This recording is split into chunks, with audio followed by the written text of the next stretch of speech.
우리는 매주 주일마다 안식의 날을 갖고 있습니다. 근데 여러분 이 안식일 날이 여러분 하나님의 은총이라는 것을 고백하십니까? 여러분 얼마나 이 안식일이 중요했으면 하나님께서 10계명에 이 안식일을 지키라는 명령을 우리에게 하셨겠습니까? 10계명을 주셨을 때 그 시대적 배경 속에서 한번 이해해 보시기 바랍니다. 많은 종들도 있었고요. 또 수많은 사람들이 부자유한 그런 삶을 살았는데 7일의 한 하루를 여러분 쉬라고 명령하시는 하나님의 그 명령 때문에 이스라엘 유대 공동체는 종뿐만 아니라 여러분 심지어 가축들도 한 주의 하루를 쉴 수 있었습니다. 참 해방의 날이고 자유의 날인 것이죠. 특별히 이 현대를 살아가는 저와 여러분의 삶을 한번 생각해 보시기 바랍니다. 한국인들이 얼마나 바쁩니까? 마치 바쁘기 위해서 사시는 것 같아요.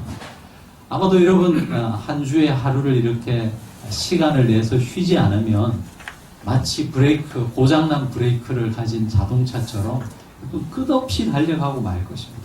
그리고 어느 순간 우리가 차가 퍼지는 것처럼 갈 수 없는 그런 상황이 올 수도 있겠죠. 그러나 일주일에 하루 여러분 쉬면서 조용한 가운데 우리가 예배를 드리면서 우리 삶의 의미가 무엇인지, 내 삶에 지금 어디로 가고 있는지 이런 것들을 생각할 수 있는 시간이 주어졌다는 것, 그것 자체가 참으로 하나님의 놀라운 은총이 아닌가 생각되었습니다. 오늘 이 하루가 저와 여러분에게 그런 하루가 되었으면 좋겠습니다. 그냥 쉬는 날이다, 노는 날이다 그 개념이 아니라 우리는 신앙 안에서 이 안식일의 의미가 무엇인지를 알아가고 또 그것을 누릴 수 있는 저와 여러분의 삶이 되기를 바랍니다.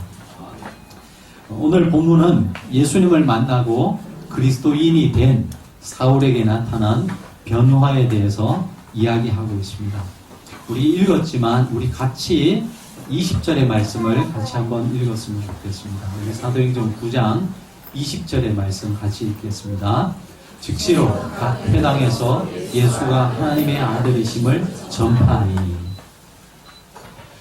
여러분 원래 사울에게 있어서 예수는 하나님의 저주를 받은 사람이었습니다. 왜냐하면 구약 성경에 보면 나무에 달려 죽은 사람들 모두가 하나님의 저주를 받은 사람이라고 명시되어 있기 때문에 그렇습니다.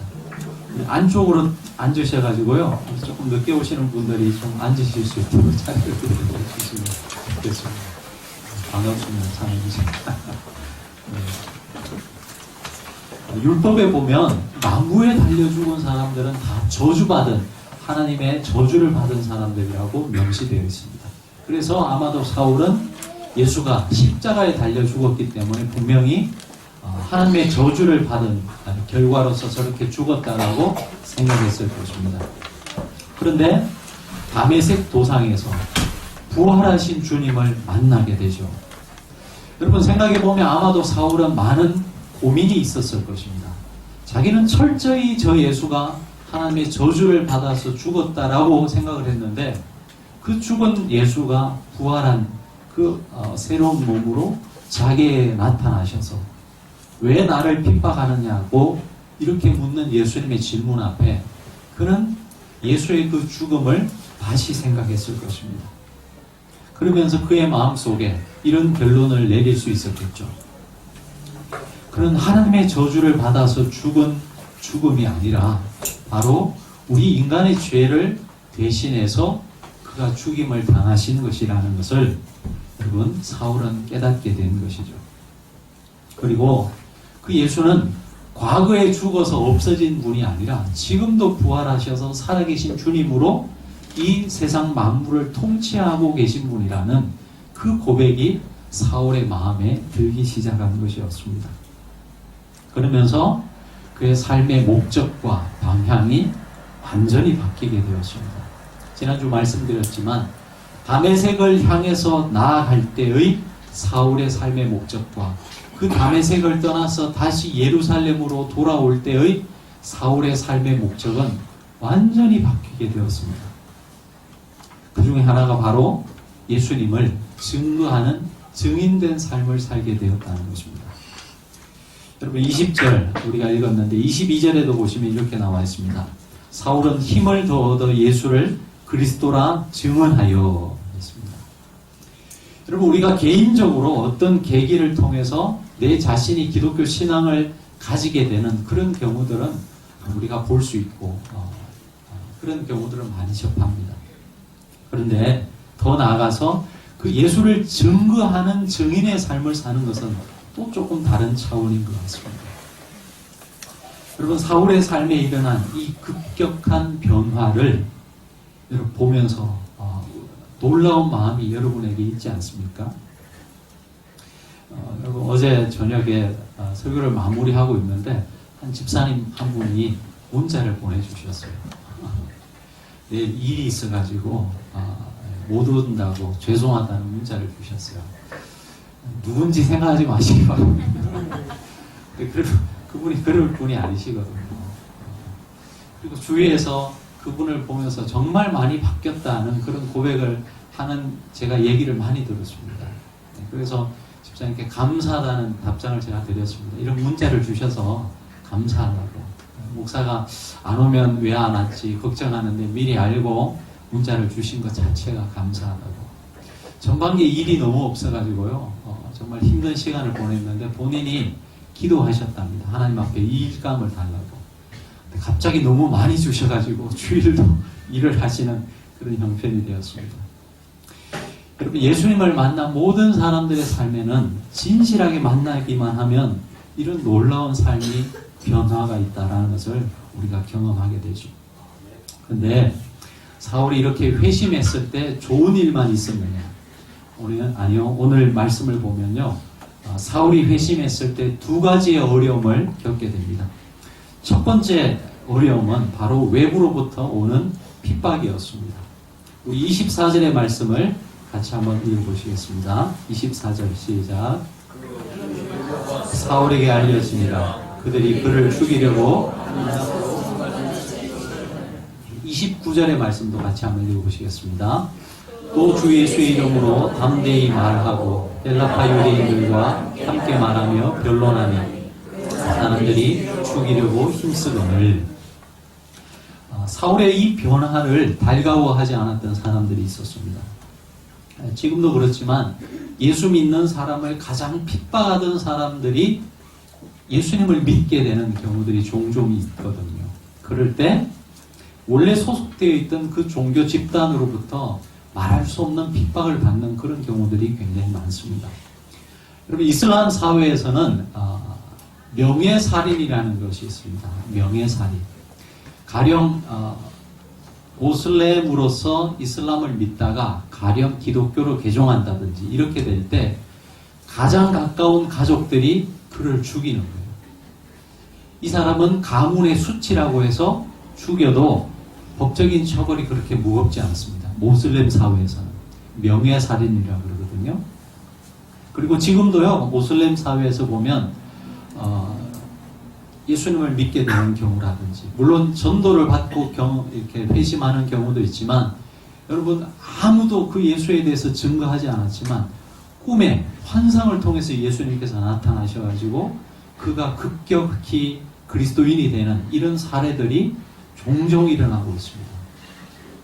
그럴 때 여러분 이런 회심자들은 대부분 그 사회에서 생명의 위협을 받게 됩니다. 그러면서 결국은 망명하게 되는 경우들이 많이 있습니다. 아마도 사울이 그런 지금 형편에 있었던 것이죠. 어제 이 친구가 이젠 적이 되어버린 그런 상황에 놓이게 됩니다. 24절에 보시면 다메섹 도상에서 이 사울을 죽이려고 많은 사람들이 성문을 지키고 있었습니다. 여러분 다메섹 성이 그렇게 큰 성이 아니었을 겁니다. 지금 서울이나 아니면 지방에 있는 이 중소도시처럼 한 도시에 수만 명, 수십만의 사람이 살던 그런 도시가 아니고요. 작은 성이었습니다. 성벽으로 둘러싸여. 그러니까 마음만 먹으면 얼마든지 여러분 이 사울이 금방 발각되고 죽임을 당할 수 있는 그런 처지에 있었던 것이죠. 그리고 예루살렘으로 돌아왔는데 거기에서도 예수를 전하자 유대인들이 그 사울을 죽이려고 하고 있습니다. 이것은 분명히 외부로부터 오는 핍박이었습니다.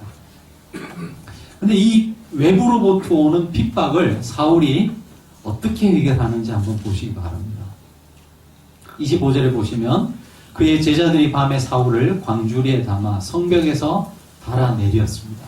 성문은 지키고 있으니까 나갈 수 없으니까 제자들이 그를 성곽 성벽을 통해서 광주리에 이 사울을 담아서 내리게 되죠. 그렇게 해서 탈출을 하게 됩니다.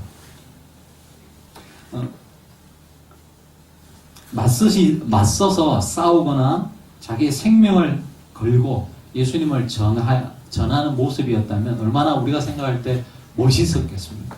근데 그렇게 하지 않고 피하게 됩니다.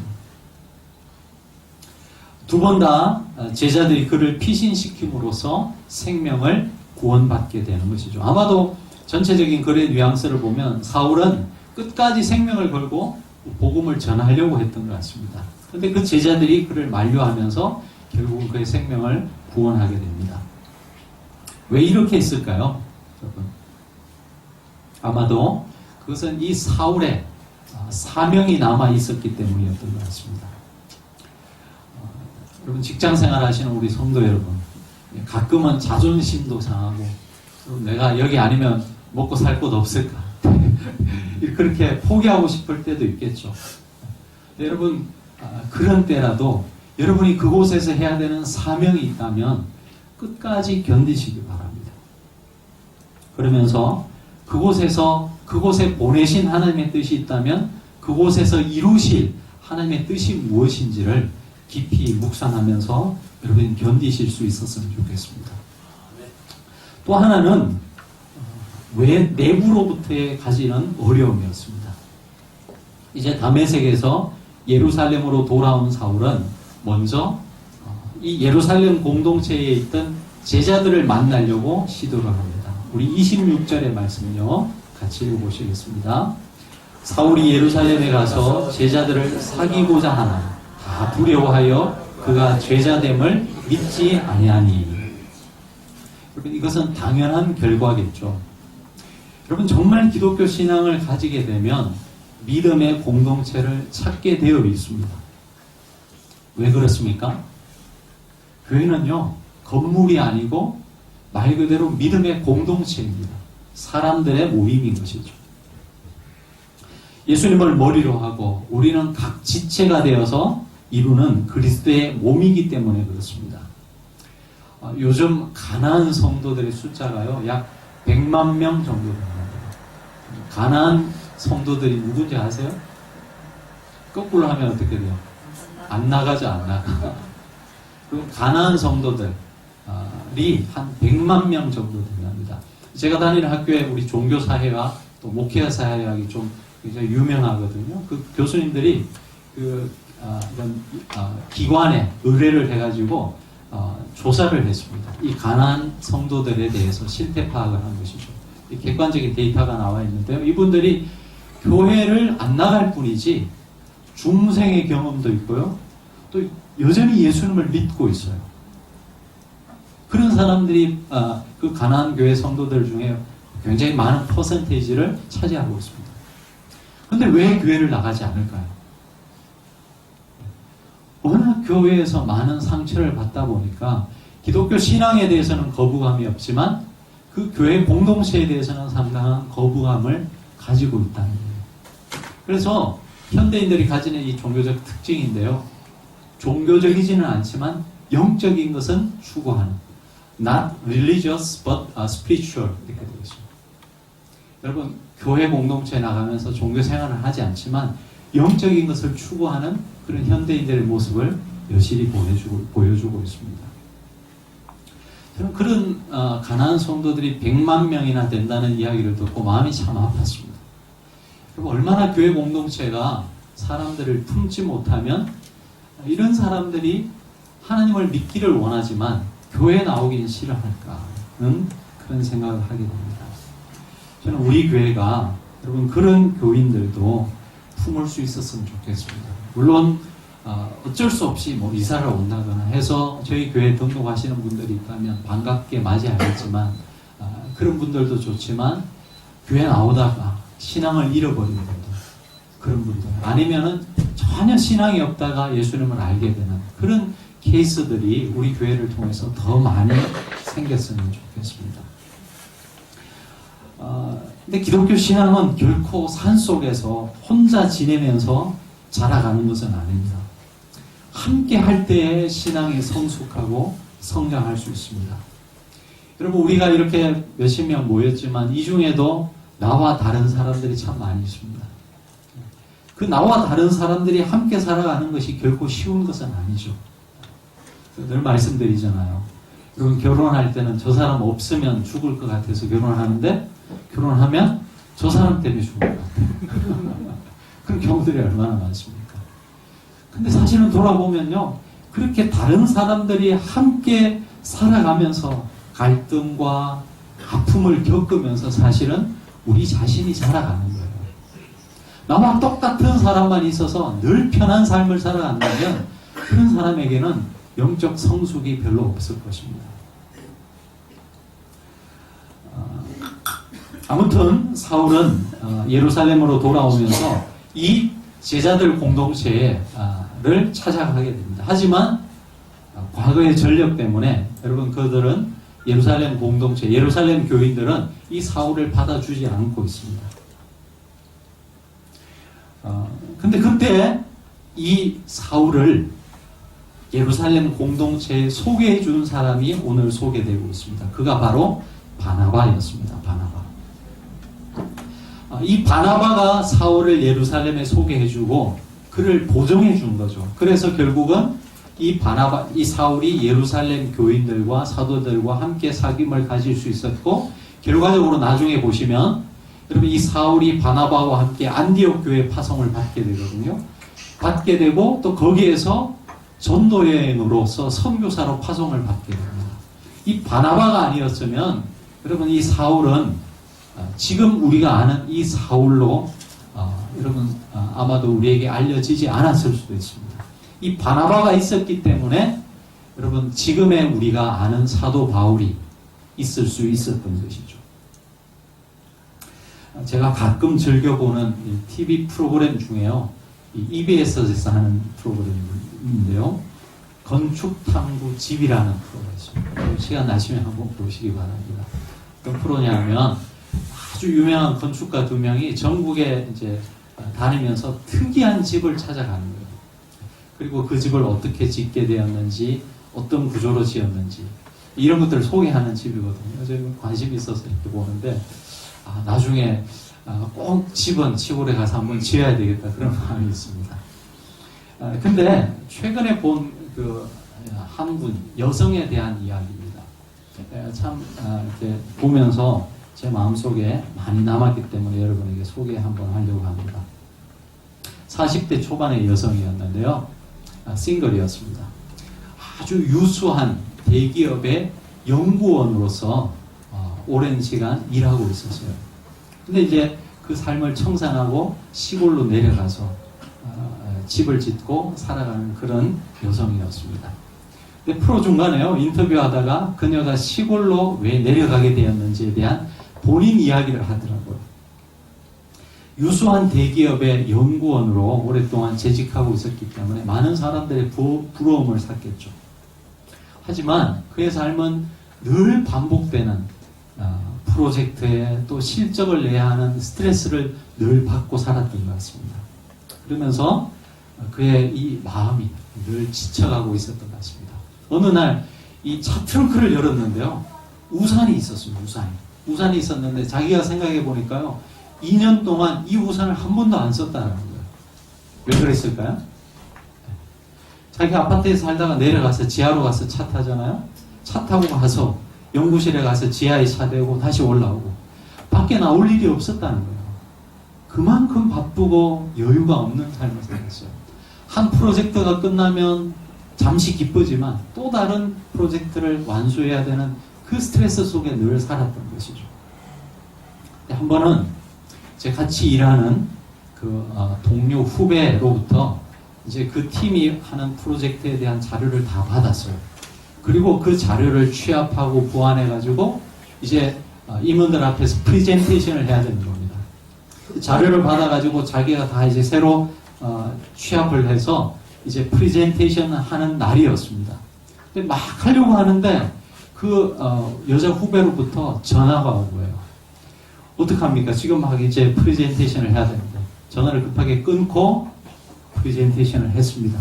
무사히 아주 자기가 보기에도 흡족할 그러한 프레젠테이션을 했습니다. 근데 마치고 나왔는데 회사가 막 어수선하더라는 거예요. 알고 봤더니 그 여자 후배가 옥상에 가서 투신 자살을 한 거예요. 며칠이 지나서 경찰서에서 전화가 왔답니다.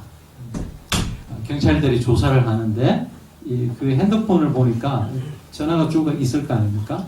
그 여자 후배가 마지막 전화한 것이 이분한테 전화한 거예요. 그래가지고 이제 어떤 사유로서 전화했는지 뭐 이런 것들을 물었겠죠. 근데 통화를 한 건 아니니까 우리 나오시는 분이 그런 말을 하더라고요. 내가 그 전화를 받았으면 어떻게 되었을까? 이 후회가 남더라는 거예요. 여러분, 성도 여러분, 우리 교회 처음 오신 분들이 있다면 여러분 외면하지 마시고 또 먼저 다가가시기 바랍니다. 여러분이 또 생활하시다가 저분하고 이야기하고 싶다 하는 그런 마음이 있다면 여러분 먼저 다가가서 한번 이야기해 보시기 바랍니다.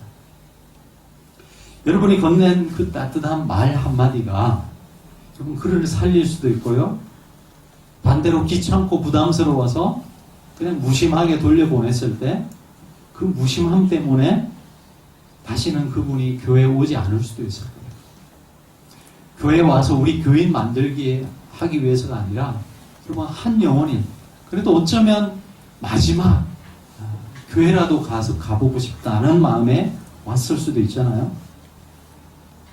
그리고 우리가 살아가다가 어려운 일들이 얼마나 많습니다. 교회에 와서 누군가 건네는 그 한마디 때문에 새로운 힘을 얻고 다시 소망을 얻고 시작할 수 있는 분들도 있고 반대의 경우도 있겠죠. 여러분 교회라는 곳은 사도 바울처럼 위대한 능력 있는 사람이 필요하기도 하지만요. 오늘 이 바나바처럼 사람을 품어줄 수 있는 그런 사람들이 더 필요한 곳이 바로 교회 공동체입니다. 우리 교회에 이런 바나바 같은 분이 10명만 있어도요. 정말 든든하게 세워져 갈 것이라고 생각합니다. 우리 교회가 그런 이들로 인해서 정말 오고 싶은 그런 교회가 될 수 있고 또 그런 분들로 인해서 이곳이 하나님의 나라가 될 수 있었으면 좋겠습니다. 말씀을 맺겠습니다. 여러분 우리는 사울의 삶에 나타난 이 급격한 변화를 보았습니다. 그는 완전히 다른 사람이 되었습니다. 하지만 그가 예수를 믿은 후에 좋은 일만 있었느냐? 그렇지 않았습니다. 밖으로부터 또 내부로부터 오는 이런 어려움들이 있었습니다. 근데 두 가지 다 공통점을 보면요. 사울이 그 문제를 스스로 해결한 것이 아니고 주위에 있는 사람들에 의해서 도움을 받으면서 그 일들을 헤쳐나가는 모습을 봅니다. 첫째는 제자들에 의해서 어려움을 이겼고 또 두 번째는 바나바로 인해서 예루살렘 교회에 소개를 받고 사역을 시작할 수 있었습니다. 전에도 말씀드렸지만 사울은 굉장히 의지가 강한 사람입니다. 자기 주관이 뚜렷하고 정말 목표를 향해서 달려가는 사람이었습니다. 그런데 그가 예수님을 믿은 이후로부터의 삶의 여정을 보면 철저히 타인에 의해서 도움을 받는 삶을 살고 있다는 것을 여러분 기억하실 겁니다. 다메섹 성에서는 아나니아에 의해서 도움을 받았죠. 오늘은 제자들에 의해서 도움을 받았죠. 또 바나바에 의해서 도움을 받는 이런 삶을 살아가게 됩니다. 사울이 무엇을 생각했을까요? 자기 잘난 맛에 자기 의로움에 살던 사람인데요. 삶이라는 것이 그런 것이 아니구나 라는 것을 생각했을 것입니다. 우리는 서로 도와주기도 하며 도움을 받기도 하는 존재예요. 나는 절대 도움받기 싫습니다. 어쩌면요 교만의 또 다른 면일 수 있을 것입니다. 여러분 우리는 그리스도의 몸으로 한 교회에 부름을 받았습니다. 도움을 주기도 하고 도움을 받기도 합니다. 여러분 이 말씀 속에서 우리 교회가 어떤 교회가 되어야 할지 우리가 어떤 교회가 되었으면 좋을지 여러분 생각하시면서 함께 기도하면서 이런 교회를 만들어갈 수 있는 그런 은혜가 우리에게 있기를 원합니다. 같이 기도하시겠습니다. 하나님 아버지, 우리를 그리스도의 몸된 교회로 불러주시니 감사합니다. 사울의 회심 이후에 그가 외적으로 또 내적으로 많은 어려움들이 있었지만 결국 믿음의 공동체의 그 지체들의 도움으로 이 어려움을 이겨나갈 수 있었습니다.